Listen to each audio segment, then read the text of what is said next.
I know of a couple of brands that actually said that they would give the entire franchise fee, or at least 80% of the franchise fee, similar to what they'd be paying a broker, to any one of their franchisees that would make a referral that became a franchise. And it's never worked. Even spending, tens of thousands of dollars and offering them, but most, they'll offer 3,000, 5,000. That's not what wins the race here. Welcome to the Franchise Hot Seat Podcast, where we talk about all things franchising. Now, here's your host, Dr. John P. Hayes. Hey, it's John Hayes with another episode of the Franchise Hot Seat Podcast. And my guest today, longtime friend, supporter, member of the Titus Center Advisory Board, which I've appreciated very much through the years. His name is Keith Gerson. Keith, thanks for Yes. joining me. Great. Hello, Good to see John. How you. you been? Good to see you Happy New too. Year. Thank you. I think it's going to be a good year. Yeah, I think it will be. So, Keith, everybody has their how I discovered franchising story. And I don't know your story. How'd you find out about franchising? What'd you do before franchising? And how did it all come together? I split my time between being a professional musician and also from having grown up with an entrepreneurial parent who had all these concession stands in Southern California. So, really, the only experience that I had was food service related. Therefore, out of necessity, I found my way to McDonald's restaurants, where I started initially as an assistant manager, moved my way up quickly through the ranks, was subsequently recruited by McCopco after I left the franchisee I was working with. So I still had some responsibilities as a franchise operator, but more importantly, now I was starting to coach franchisees within the region that I was located. Hmm. One thing led to another. 51 going on 52 years later, I'm still standing. So, did anybody mention to you growing up, hey, you really ought to look at franchising, Keith? It's the way to go. No, they really didn't. But if it was not for that McDonald's experience, I wouldn't have really known otherwise anything about what franchising was and how it functioned. But I'm in love, and I continue to be in love with franchising. It's the greatest model. Yeah.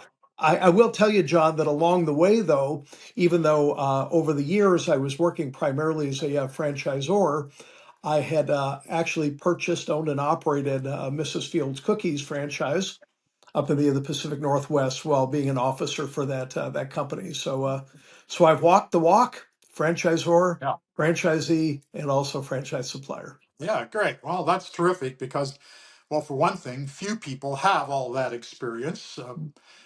And turn it into a franchise career. And for another, it's been a great career. So few people know about franchising and what a great career many of us have had for, in my case, almost 50 years or more than 50 years. Yeah, it was a life changer and remains a life changer. And the fact is, John, I could have retired if I chose years and years ago, but I Yeah. love it too much. Some people golf, some people play tennis. I Yeah. love playing franchise. Yeah, you and I are in the same boat because I'm, 76 years old. People say, "Why aren't you retired?" What would I do if I retired? I You are an incredibly young 76. That's all Well, I can thank you. say. Thank you. Well, I enjoy it. And I love helping these students at Palm Beach Atlantic University discover a world of opportunities Yeah. that they didn't know existed. When they come to college, very few students come to college. I've had two or three. They're usually like Red Boswell's son, for example. Other advisory board members' children have come to PBA with the idea, hey, I'm going to study franchising and follow in my father or my mother's footsteps. That does not happen very often. We're a small university. I only have about 100 students studying franchising, but that's 100 students more than most any other university has because they don't teach franchising. And it's unfortunate because young people who are looking for careers in marketing and management, advertising, public relations, communications, international business, where are these opportunities? They're in franchising. And if you Exactly. had knowledge about franchising, you'd you'd probably get hired by a Ray Titus, for example, or maybe a Keith Gerson, for example. So Yes. many people looking for college graduates who have experience in franchising, but they can't find it. Why do you think franchising has been the untold story for the last 50 or so years? Why isn't it a household word? Why don't people know franchising is a methodology? It's not just an industry. It's not even an industry because we've got 75 some industries that use the methodology we know as franchising.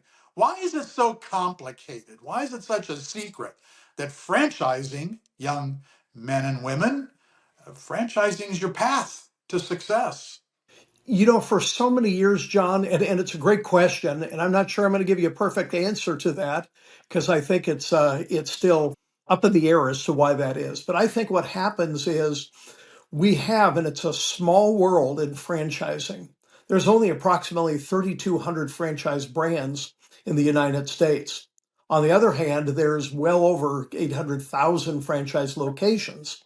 But I think what happens is the franchisors who are the ones that have the deepest collective pockets, but when they promote their brand, they don't promote the franchise model. Mhm. So I think people know that there's opportunities out there, but so many people, and you could have included me way back in the day, didn't think that that was a career I wanted because I equated it with McDonald's, though I worked for Right. McDonald's, and I equated it with flipping burgers, and it just Right. didn't seem like something that I wanted to do when I grew up. So.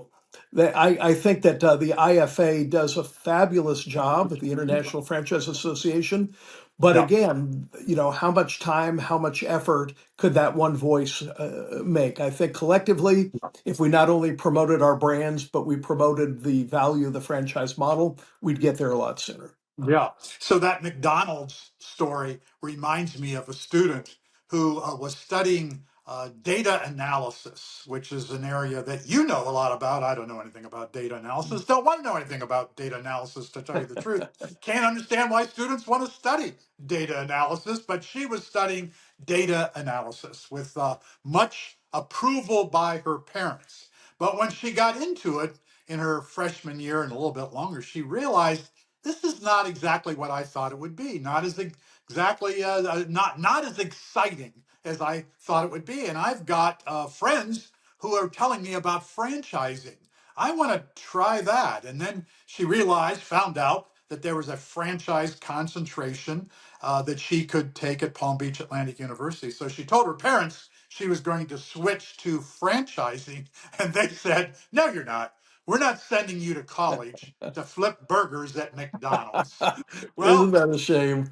she stuck to her desire to get a broader franchise education and one more interesting, perhaps, than data analysis. Not that there's anything wrong with that. Today, she's a very successful employee of United Franchise Group here in West Palm Beach. She's been able to buy her own home recently, which is not, there are a lot of college professors in West Palm Beach that can't afford real estate in West Palm Beach. She's Yeah. been able to buy her own home. She spent 6 months working for United Franchise Group in Australia to help improve some systems over there for the franchise. She's now working more in HR within United Franchise Group. So she's not selling franchises, she's not training franchisees, and she's sure not flipping burgers. Exactly what she wants to do, making a good chunk of money every year, and comes and speaks to my students because she's still mid 20s. She only graduated a few years ago,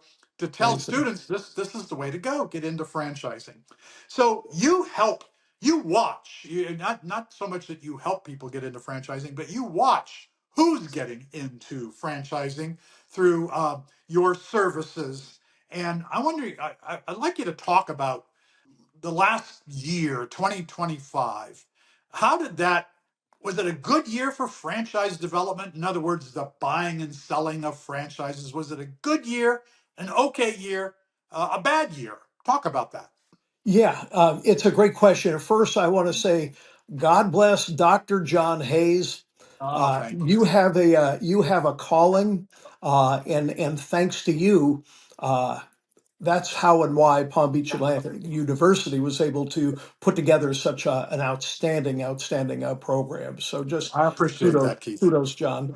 The short answer, and I'm not great with short answers, so I might elucidate a little more on this, but franchise development, when I'm looking at 2025, I would say was neither broken nor was it booming. I'll use the word bifurcated. It was split. Strong brands that had discipline, economics, and real unit level proof were doing very well. And then those undifferentiated brands that were using outdated tactics were struggling. So it wasn't a demand problem. I think more than anything else, it may have been a credibility problem. So Hmm. I'm seeing a widening gap, not a market turn down.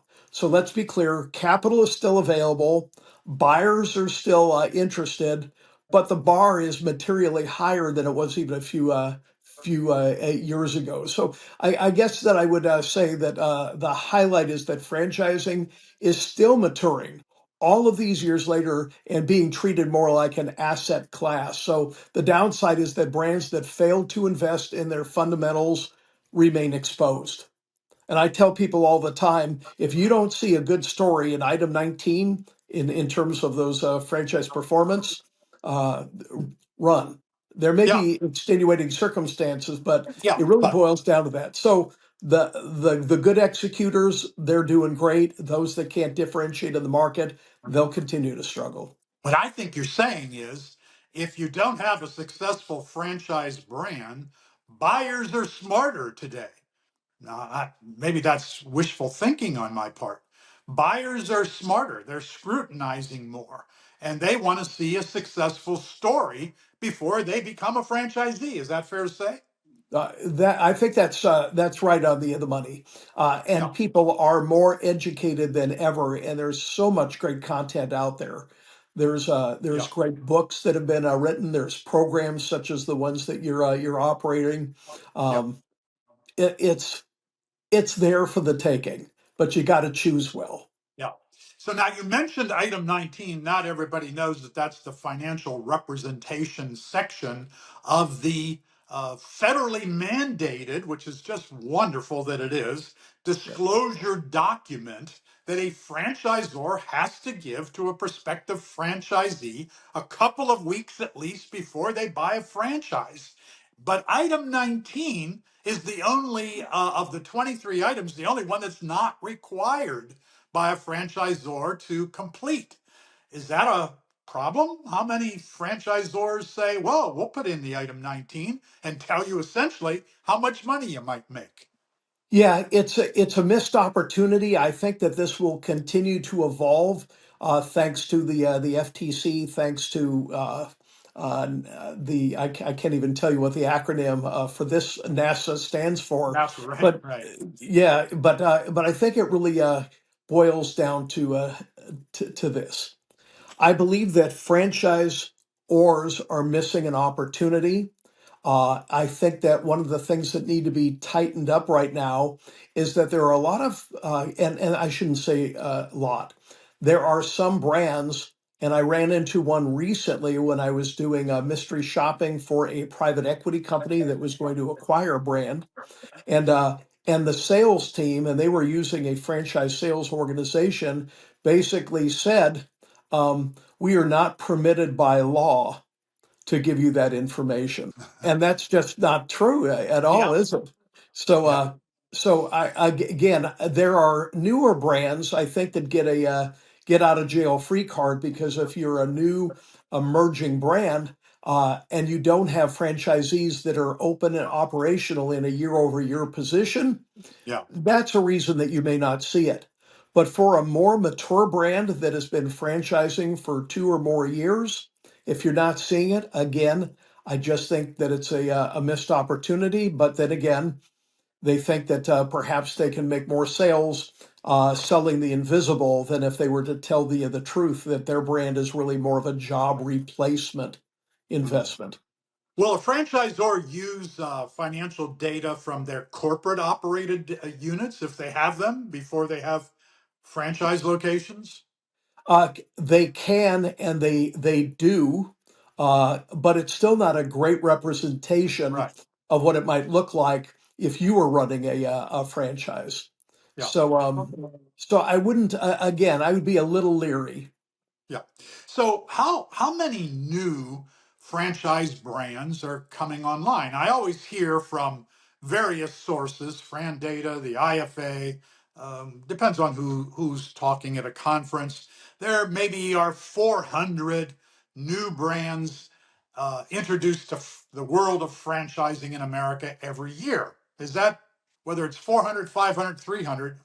Yes, yeah. You and I are in striking distance of one another. Yeah. I was going to say it's about 350 franchises that come in every single year.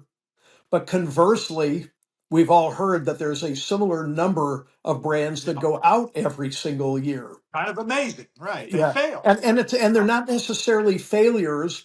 There are a lot of people who go ahead and will stake claim to having a franchise disclosure document, but that are not actually franchising. So it may be the number may be a little inflated, but I don't Okay. think by too much. Too often, however, uh, when I see these so called emerging franchisors, in other words, they're just getting started, maybe they've got a couple of family members who have become franchisees or friends, and nothing wrong with that. A lot of people get started that way, uh, but they haven't developed the brand. They haven't developed a system to put in front of somebody who's going to graduate from a program like mine who wants to get to work and make money using a system that they expect someone to teach them. Too Yes. often, these new franchisors are not doing the job. I wholeheartedly concur with you.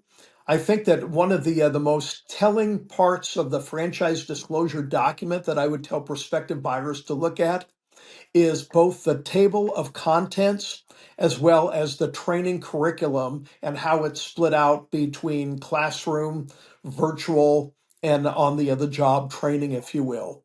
Because Mhm. so many brands that I'm seeing, they're going to basically, if you look at the table of contents or what's being taught as it relates to marketing, for example, there may only be 2 hours out of a 3 week program that's being devoted to the making and keeping of customers.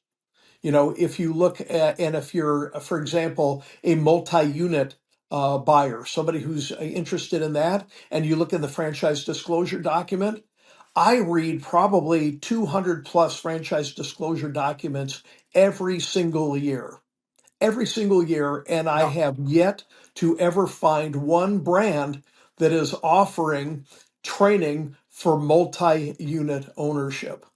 It's very different. It's like the difference between a pilot, flying a single prop airplane and then being a commercial airplane pilot. Just because you know how to fly that little plane doesn't mean that you Yeah. know how to really master the big tools here. So Well, on this point of the multi-unit franchisee, every franchisor, they sooner or later will have a goal to say, let's go get one of those proven multi-unit operators from ABC brand and sell them to our brand as well.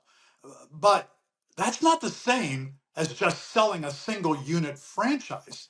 When you're dealing with a multi-unit operator, let's assume somebody with 15 to 50 units already that they're operating, they're probably successful. Now, a lot of those people do look for another brand. Maybe they're in food now, but they want to be in a service brand. They know franchising. They've proven that they can operate in multiple units of a franchise. But what's a franchisor doing to attract these people? And what do they need to do to attract the multi unit operator? well, I've provided you with, I think, one key I think if you're going to be a franchise brand that wants to attract proven multi-unit operators, you have to put forth that you're offering more systems than that are just designed for first-time franchisees. I think you have to be able to really send the right messages. You have to be able to demonstrate those strong unit level economics. But I think you also have an opportunity when you're trying to attract those to make the point that for many of these franchisees that are multi-unit operators, the best markets have already been cherry picked. So it's very possible to find a good emerging brand Yep. that still has great territories available. But I think it's also great to have a diversified portfolio. Hmm. I mean, think about those poor franchisors or franchisees that were in the QSR segment or were in health and fitness and what happened during the pandemic. Things Yep. happen now and then that basically will take you off the playing field for a Yep. period of time. That may be an anomaly, but it's great to be able to have that diversification, to be able to withstand the next normal, if you will. Is there a shortage of leads today? People who want to become franchisees, are there fewer of them, or are they more costly to find them? Or talk about lead generation. Where are these people who want to buy franchises? They're out there, they're plentiful, but interest is up, but conversions are down. You know, more people are shopping franchises, but fewer committing to them. You know, in times of uncertainty, people oftentimes are going to wait on the other sideline. So deals are still happening, but the scarcity today is not leads, it's qualified conviction ready buyers. So the funnel is wider at the top, but most of the opportunities that I see or lost opportunities are occurring in the middle of the funnel. And the funnel is wider at the top, thinner at the bottom. And buyers are now doing more comparison of brands. They're speaking to more franchisees. They're asking, like you talked about, the level of education. These franchise prospects are asking far better questions. A number of them are getting coached, of course, by lead generation consultants, aka brokers. But but I think lead sources have shifted towards the broker driven and referral based leads, and the cost per leads and cost per deals have increased due to these longer decision cycles and higher diligence standards. So they're out there, but again, you've got to have a good story to tell. You have to be able to demonstrate those strong unit level economics. I always look at, and I'm sure buyers do as well, that the differentiation between the top quadrant and the bottom quadrant. I look at those franchise failure rates that occur. I was just looking at a brand just a couple of days ago that has experienced 48% attrition of their franchisees. And some people will brag about how many franchises they sold, but after you factor in those that have left the system, it's not very much change in terms of the No. net growth of the franchise systems. So So, given the little bit of knowledge that exists about franchising, given the risk that does exist, franchising isn't a safety valve for everybody. We know that there are people. We know there's a failure rate, and it's different for every franchise brand. Uh, yes. not people say, well, what's the rate of failure in franchising? Who cares what the rate of failure in franchising is? What's the rate of failure in the ABC brand that you plan to buy? That we can find out. And that's a good number to know. But given this, why the interest today in franchising? What do you think is driving the plentifulness of leads, of prospective buyers, but they're not buying as fast as they used to, perhaps, or they're more reticent to buy? But what drives the interest at the top? Why so many people now think Y- franchising could be my way? Uh, I could imagine there's a couple of different answers to that question. First of all, the job market is really loyal to no one. There is no, No, once upon a time, you'd retire from a job after 20, no, 30 years working no. for one company. But now people that have worked, I know some fine people that have been laid off and are no longer employed. And so they are again looking for other opportunities out there. But I will also tell you there is no better business model than the business format franchising model in terms of creating a legacy, in Yeah. terms of being able to generate wealth. But just like anything else, you know, you have the potential and you could be the greatest jockey in the world, a horse jockey. But if you're saddled to a broken down nag, you're not going to win any races. Yeah. So I think that for your students also and any prospective buyer, I would say you need to become adept at reading a franchise disclosure document because there are so many insights that you can glean. And there are so many great folks out there like you that can basically show them in certain brands where the skeletons are buried versus those that you can just look at that FDD and they have proven their model time and time and time again. So most of these people who want to buy, do they go directly to the brand? Do they call the franchisor? Do they get online and fill out a form directly to the franchisor? That used to be the way franchises were sold, but today things are a little different. How often is it happening buyer to franchisor directly? Well, I think all roads lead to the franchisor's website, you know, because Google is going to direct them there and they're going to do some research online. But in my experience, and from what I hear from all of my clients and so many franchisors, is that people are not picking up the phone and calling the franchisor. Once Yeah. upon a time, that was very viable, and those were hot leads when they actually took that time. But I Yeah. think that, you know, who's doing a really good job at subverting these leads is the and I'm using the term franchise brokers, and to my friends that are lead consultants, I know that they might take offense to that term, uh, but I'm just going to use it in the most ubiquitous sense. Yeah. You know, brokers are fishing in the same pond that the franchisors are, but they have deeper pockets to be able to advertise and get their brands up there.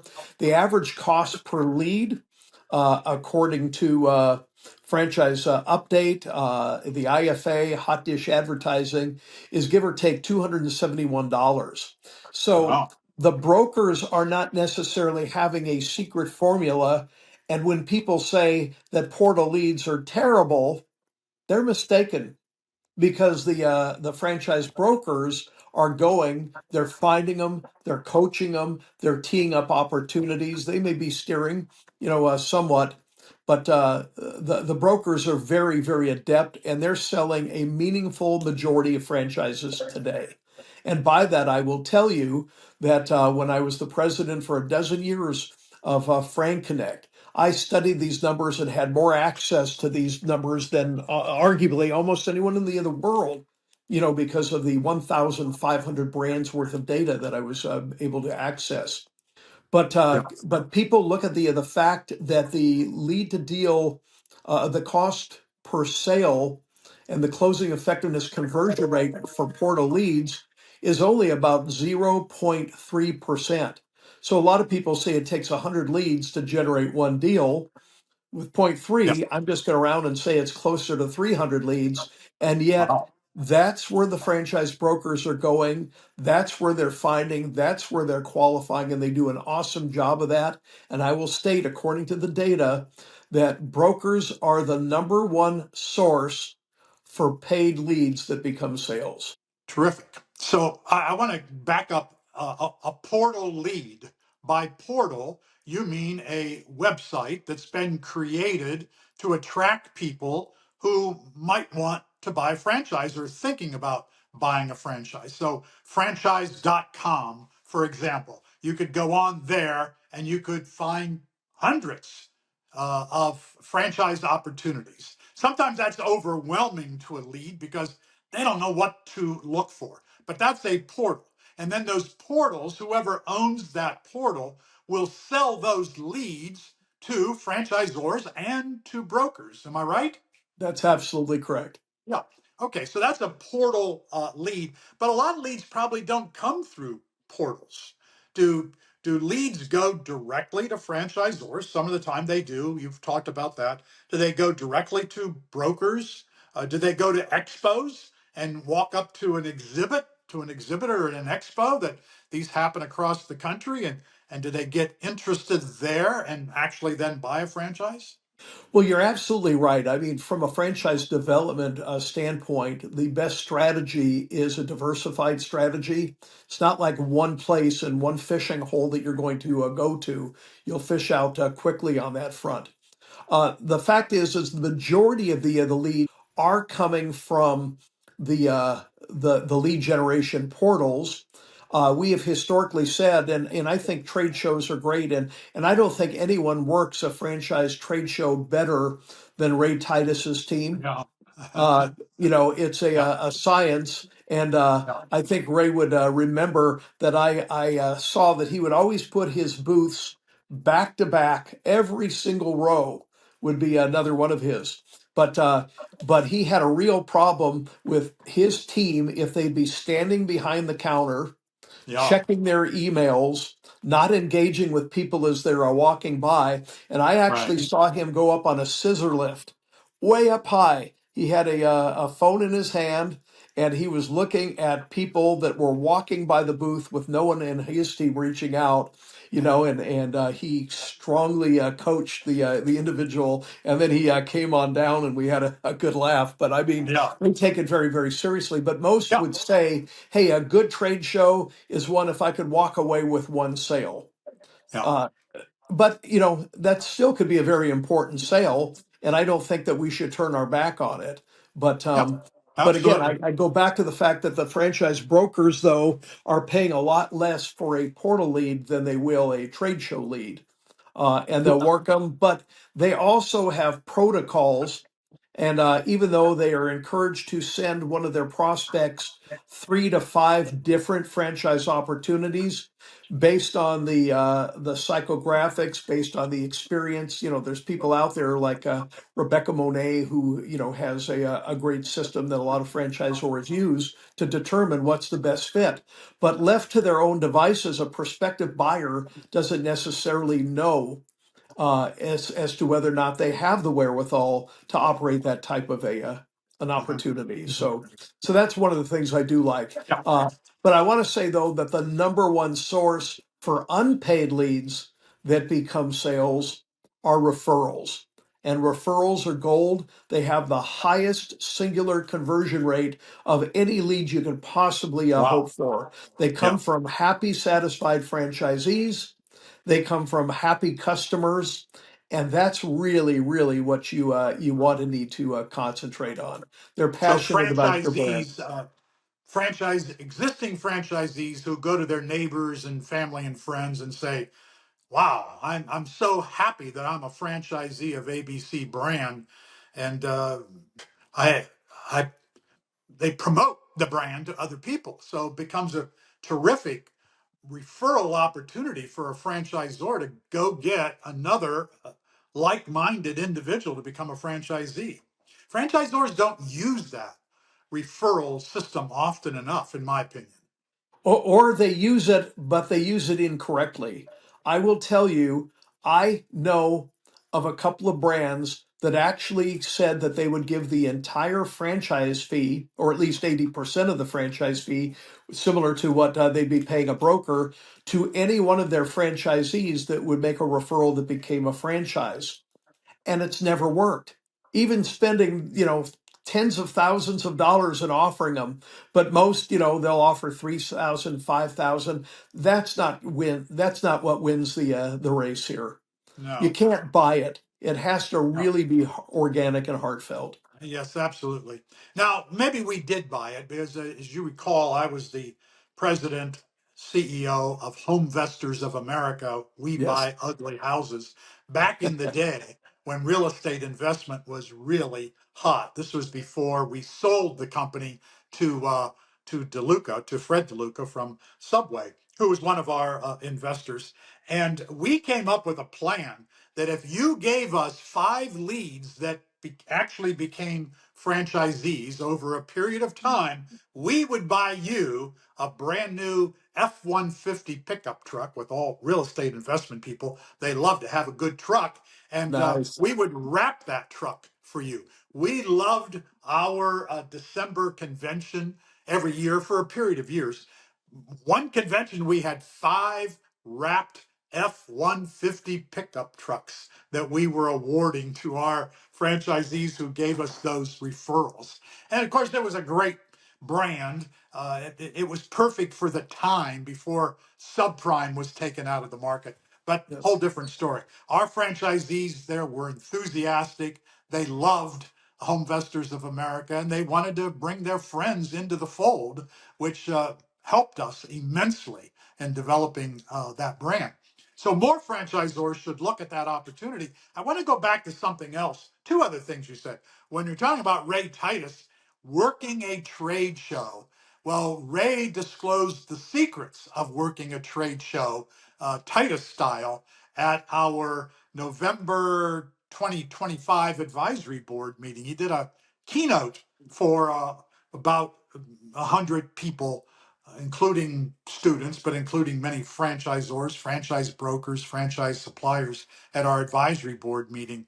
I think that's been recorded. It may be on the Titus Center website because he schooled everybody in that room exactly how you have to work a booth. And you're not allowed to sit in a booth. You sit in a booth for Titus, you're not going to have a job, probably immediately. The other thing I want to follow up on is why are franchise brokers so sensitive about the word broker when real estate brokers aren't sensitive about the word broker? Everybody knows what a real estate broker is. Franchise broker does the same thing. It's just what instead of selling homes, selling franchises. What's the problem? I think that it boils down to guilt by association. What I mean by that is, folks, for example, like Jana Bailey, who is the CEO of FranNet, you know, she put in place before it was, the program du jour, uh, when it came to basically saying that there was a code of ethics. I think anybody could hang up a shingle and call themselves a franchise broker. I think we're talking about somebody who has a defined system, who has very specific standards, in which and where and how they teach their lead consultants to effectively do the job that they do. But I think that there's been so many that have been you know, indicted, if you will, for lack of a better word, for in fact, I was shopping a company that was using again an outsourced broker who were making blatant earning claims, and I don't think that there's any legitimate lead consultancy that would make that particular error. They train them so well, they work so Yeah, closely with attorneys, et cetera. So yeah, I just think that they don't want to be lumped in with people that are part of, pardon the yeah, phrase, the unwashed masses of brokers that are out yeah. there. Well, there's the good, the bad, and the ugly to everything, including franchising and Yeah, including the entire franchise development process. Some brands, some franchisors employ people as their salesperson, their broker. Uh, who are not very good, who lie, who violate some of the federal and state laws. And franchise brokers aren't necessarily licensed like a real right. estate broker, but we're getting closer to that. And Yes. that's one of the questions you would ask a broker. What kind of professional credentials do you have before I agree to work with you? People need to shop for a good franchise broker. Then there are a lot of them out there. They're members of the Titus Center Advisory Board. They're people who have spent years, sometimes as franchisees, and they decide to become a franchise broker. We can do more, I think, within the franchise community to help good brokers develop over a period of time. I always tell my students a franchise broker can be useful. I bring franchise brokers into the classroom to speak to my students. For one thing, you don't have to go pay, just like with a real estate broker, they're going to get a commission. The broker gets their piece of the pie when the sale occurs. Same thing happens with a franchise broker. So I don't have to give a broker $10,000 up front to help me explore franchising. But part of the fee, maybe you pay a $50,000 franchise fee, and part of that, and maybe most of that, the franchisor is going to end up giving to the franchise broker, who hopefully has worked very hard for you over a 90, 180-day period of time to help you explore franchising and figure out which one is right for you. That's what the brokers are out there to do. And a lot of And, them, go ahead. thank you, and I apologize for interrupting you, but therein lies the rub. I think that there is a belief, whether it's earned or not, that the brokers have a tendency to go ahead and say, why would I waste my time making a single unit sale when I can go ahead and make exponentially more money by selling a 3-pack, 5-pack, 10-pack? And so they will tend to lean into the brands and recommend and refer brands. And I don't mean to paint a broad brush and say that Yeah. this is everybody out there. It's not. But but Yeah, that happens. They want to sell but you three franchises to begin with rather than just sure, one single unit because yeah. their commission is now $120,000 instead of $40,000. And they want to Uh, refer to a brand that is not going to drop the ball. So you may have a perfectly good brand and it may have great unit level economics and great success on so many levels, but they only have a few bites at the apple, and so therefore they're going to go ahead and send it to somebody that they knows how to close a deal. yeah, But I exactly. but I think Well, we should point out that this is why we need to really have more diversification of the channels and the ways that we market, because the average cost per sale without brokers, and this was a data point from Hot Dish Advertising. They said that the average cost per sale without brokers is $13,757, but the average cost per sale with broker fees, according to the IFA, is $48,903. amazing. Yeah. So a lot of people, even though brokers can be so beneficial in scaling a brand, a lot of our brands are looking to, again, have more diversification to bring down that overall net cost, which is great for what it takes to make that sale. But my experience in the last almost 50 years with franchisors, and I've had many, many, many of them as clients through the years, they suck at franchise development unless you're Ray Titus or unless you're a Dwyer. They knew how to sell franchises and they did an outstanding job. They still do, like Neighborly today. Which was Dwyer back some years ago for people who Sure. can't connect those dots. Franchisors don't understand how to sell their own franchises. They don't answer the phone. When you try to get in touch with them on their website, you got to fill out a form. Wait a minute. I want to give you $50,000. I want to pay you a royalty for the next 20 years. You can't pick up your phone and talk to me about becoming a franchise. That's what's happened.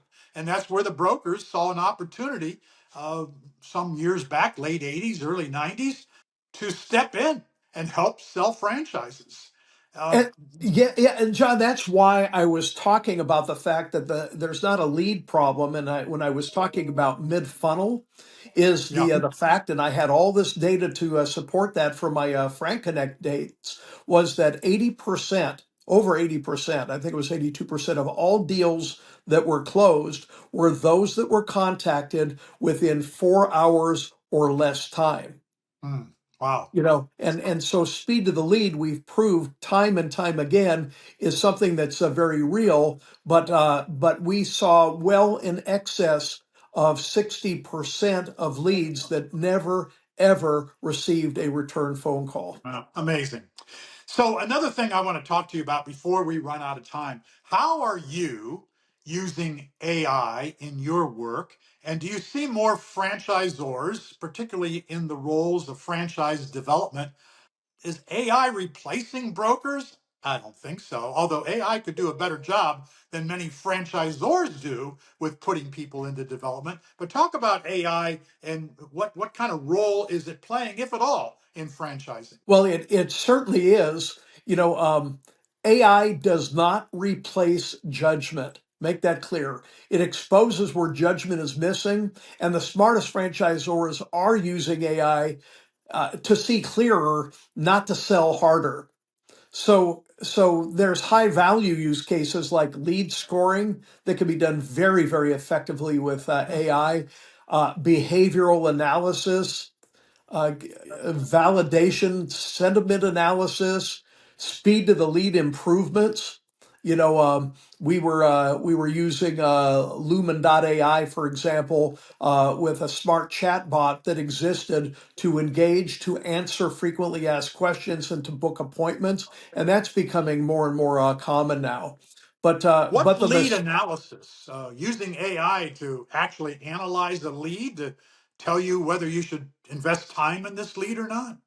Yeah, well, with heat maps and lead scoring, that's exactly what it's going to do. Wow. And we've known this, but we had to really go through a lot of machinations to get the data. When it came to what the open and read rates were, and what the level of engagement was, and how well people responded on a timely basis, and who had already sent in the request for consideration form. So many different things. So I would have to say though that the mistake would be in using AI to automate persuasion rather than improve transparency and decision quality for both the franchisor and the candidate. Now, me, I use AI a lot to help me with my data analytics. And when I go ahead and do these deep dives into doing competitive analyses, which buyers, by the way, can do, franchisors should be doing. I do this probably several times every single week, where I'm retained by private equity, portfolio brands, and single brands that are basically saying, how do we look when compared to our top five competitors? And there's ways that I've used and had AI built for me that can really, really help come back and Interesting. also come up with derived metrics that you just can't get from reading Yeah. an FDD. It does the math. I use an AI tool called Claude when it comes to the reporting and the deep analytics, et cetera. I use Mhm. chat, but not in the way most people just use it to help with their email. There's so much more you can do Yeah. with AI. So it's here to stay. It's not going to replace anybody.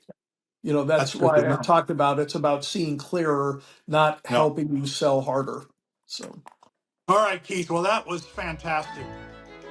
Thanks for tuning in to the Franchise Hot Seat Podcast with Dr. John P. Hayes. Tune in next time for more conversation around all things franchising.